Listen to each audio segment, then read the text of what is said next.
Hello and welcome back to another mess that I am passing off as content. Still don't know what I'm doing, but I promise you I'm trying my best. If you follow me on Instagram, you probably know that I asked you guys if you had questions about my life now that I'm in a wheelchair. You did not disappoint. You guys asked some really good questions. If you do not follow me on Instagram, you can. I always leave my Instagram linked in the description. I get asked questions about my wheelchair daily because, you know, it's there, it's different. I would say maybe don't go up to a stranger and ask them these questions. I am very open. I am very open to share most aspects of my life with the internet. So if you have questions about my disability, about being paralyzed from the waist down and having to use a wheelchair to get around, you can ask me. I'm more than happy to answer questions. I do every single day. It does not bother me. So I wrote down some questions that you guys asked, and I am going to answer them as honestly and as just real as I can. I'm gonna try to not sugarcoat anything. I'm just gonna straightforward answer these questions, but here we go. This first question says, do you ever hurt your legs without realizing it? Yes, I do, frequently. I get bruises and cuts, scrapes, all the time, and I never know what they're from. Actually, I've gotten a lot of really bad burns on my legs because, you know, when you touch something hot, you're usually like, ow, and you pull away from it. But then when something hot touches my legs, I don't pull away, so it just keeps burning and burning and burning. So I have quite a few scars on my legs from pretty bad burns. The worst one was I dropped pho broth on myself, like soup broth, and my entire thigh was just like bubble. In the hospital, they had to transfer me from one hospital to another because my burn was so bad. I actually had to stay in the hospital because I spilled soup on myself. Ridiculous. But yes, I hurt my legs all the time without realizing it because I can't feel it. What is something that has become really hard for you to do? Something that no one thinks would be hard? Everything. Literally everything. Let's say for about the first year after my accident, I couldn't sit up how I am now. I didn't have enough core strength, and my back was in way too much pain to be able to sit up without like leaning back on something. So I couldn't sit up. I couldn't roll over in bed. I wasn't strong enough to move my legs around by myself, and my insides of my back were so messed up that it hurt too bad to move, really. I couldn't dress myself. I couldn't get in and out of bed by myself. I couldn't get in and out of cars by myself. I couldn't use the bathroom by myself. I couldn't bathe by myself. So literally everything was hard.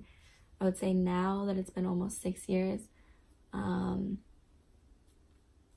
everything is still challenging, but for the most part, doable. Did being in the chair push me to become more visibly tattooed? In a way, yes. When I was in Inked magazine, I wrote about kind of the correlation between my wheelchair and me being like heavily tattooed. You know, being so covered in tattoos at such a young age probably doesn't seem like the best idea. I always wanted them, but because I am so young and in a wheelchair, when I leave my house, I get stared at anyway. I just figured I would give people something else to stare at, so I got a bunch of tattoos. Do you still party, go to clubs, bars, concerts, anything else? Yep, I do. Sometimes it is a little tricky. Like when I go to big venues for concerts, they typically will not let me into like the general admission, like where everyone is standing like gathered together. They'll either make me sit in the bar or at a specific like ADA seating. I guess it's like a liability to have someone in a wheelchair in the middle of a mosh pit. Whatever. How long did it take me to adapt to being in a wheelchair?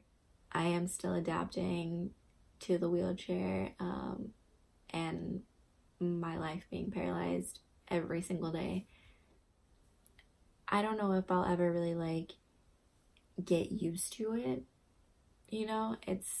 I mean, I lived my life for almost 19 years not being in one. I think that I am dealing with it better and better each day, and that's all I really can do. Did I get my legs tattooed before or after my accident, and can I feel my tattoos on my legs? I got all my leg tattoos after my accident, and I have not felt a single one of them, no. But yeah, I even have the bottoms of my feet tattooed and I didn't feel a thing. So that is like the one good thing that's come out of being paralyzed, is that I cannot feel my tattoos. Everything else is shit. Oh, this is a good one because I feel like a lot of people don't think about this. It says, how long can you stay in your chair without feeling discomfort from sitting too long? For the first like year and a half, almost 2 years probably, just sitting in my chair for a second was uncomfortable. Laying in my bed was uncomfortable. Sitting in the car was uncomfortable.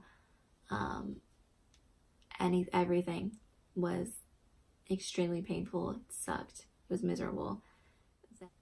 Then I would say for about a year after that phase, I could only sit in my chair for 2 to 3 hours max before I was just in excruciating pain. Now I want to say I can tolerate sitting in my chair like moderately comfortably for 5 to 7 hours. Probably I do get some discomfort, but it's not enough to make me go home to get in bed. It's not enough to make me like cry or need pain medicine. It's just, it hurts, but I think I've just gotten used to it. So I can sit in my chair for a pretty decent amount of time without getting too uncomfortable. How annoying is it when places are not accessible? Really fucking annoying. Really annoying. For a long time, it would make me cry out of frustration. It just sucked. I didn't like asking for help. Made me feel weak. You know, it's just very inconvenient. I mean, being in a wheelchair is inconvenient. The biggest issue that I have is finding bathrooms that are accessible, because a lot of the times I can get into a business just fine, a restaurant, a store, whatever. The bathrooms or like the dressing rooms a lot of the time are too small, too skinny, or the one disabled stall is out of order, or, you know, for some reason people seem to think that the big bathroom stall is the designated shitting stall. It is not. It is made for people in wheelchairs so that they can go to the bathroom. Fitting rooms, the big stalls are not for 3-4 teenage girls to go fucking play dress up in. The big stall is for someone in a wheelchair to be able to try on clothes. I know that people are not aware of it because they're not they're not doing it to be malicious or disrespectful. They're just not aware because, you know, not everyone knows someone in a wheelchair or has spoken to someone in a wheelchair. Accessibility is a huge issue that I face every single day, and it's have I developed crazy upper body strength? I mean, I'm definitely a lot stronger than I used to be. I can lift my entire body weight no problem because I have to. I have some upper body strength for sure. Are there things that I would love to do but can't because of my wheelchair? Even the things that I can do from my wheelchair would be more enjoyable if I wasn't in the wheelchair, if that makes sense. Like, even though I can go to concerts and bars and parties, for a long time I didn't, because when I was there I couldn't help but think how much more I would be enjoying myself if I could stand or walk like everyone else. And I can still do pretty much everything, but I have to do it in a different way, and I would rather not. I would say like the number one thing that I really, really miss is just simply walking. I used to walk everywhere. I had a dog and I just would like to take her for walks everywhere. We would just walk with no destination all the time, because walking was literally my favorite thing in the entire world, and I can't do it anymore, so that kind of sucks. How different is showering? I know the person that asked this said sorry if it's weird. It's not a weird question, I don't think. Showering for me at first, for the first, I want to say like year and a half, was impossible. I had to have someone pick me up and put me on a shower chair. It's like it's kind of like a bench that goes into your shower so that you can sit on it. I want to say for the first like 9 months, I tried to shower twice. Extremely painful. Hated it. Tried to take a bath once. Extremely painful. Hated it. So I didn't really bathe for the first like 9 months. But now that it's been such a long time, I've gotten used to showering in a different way. So it's pretty easy, but I have to like, you know, scoot out of my chair, like transfer over into the shower chair, like scoot over, and then I have to use like a handheld shower thing. I mean, I don't have to, but it's the most convenient, but it's different. It is different. What if there's a place with only stairs? This happens a lot. If I ever go anywhere new, I always go with at least one other person. Luckily, I'm a very small person, so pretty much no matter who I'm with, if there is stairs, they can just pick me up and carry me up or down them. Or if I'm with 2 or more people that I trust, I will have one person pick up the front of my wheelchair and one person grab the back of my wheelchair, and they can just lift me up. But typically I'll just have someone pick me up, like piggyback me or carry me, like you know, like when people just get married and they carry the bride like this. Does that make sense? I don't know if that, I think it does. I think that makes sense. But yeah, if there's a place with only stairs, I'm not afraid to ask for help. How does being paralyzed affect going to the bathroom? Number 1 and number 2. So I feel like people don't really give too much thought about how a paralyzed person goes to the bathroom, because a lot of people don't realize that it is different. This is what I use to pee. They come in these little sterile packages. So when I need to pee, I will get out of my wheelchair onto a toilet. I just kind of hop over from my wheelchair to a toilet, and then I just open this, and it's just like a little, it's like a little tube. This part's kind of hard to explain because when they first explained it to me, I was like, there's no fucking, I can't do that. There's no way I can do that. Like, that makes no sense. You have to stick the like round part into your urethra. I didn't always use these. When I first got into my accident, you use a thing called a Foley catheter, which is, I'm sure you guys have seen, as like the long tube. It's usually of pee that you carry around with you. I had one of those for like 2 years, which is because I thought, there's no way I can find my urethra every time I have to pee and stick a little tube in it. Like, that makes no sense. And honestly, just took some getting used to. I've also been asked if, you know, if I can feel when I need to pee. I used to not be able to at all, because it feels different. It's not. But I've gotten used to like listening to my body, I guess, since my accident. So now I do know when I need to pee.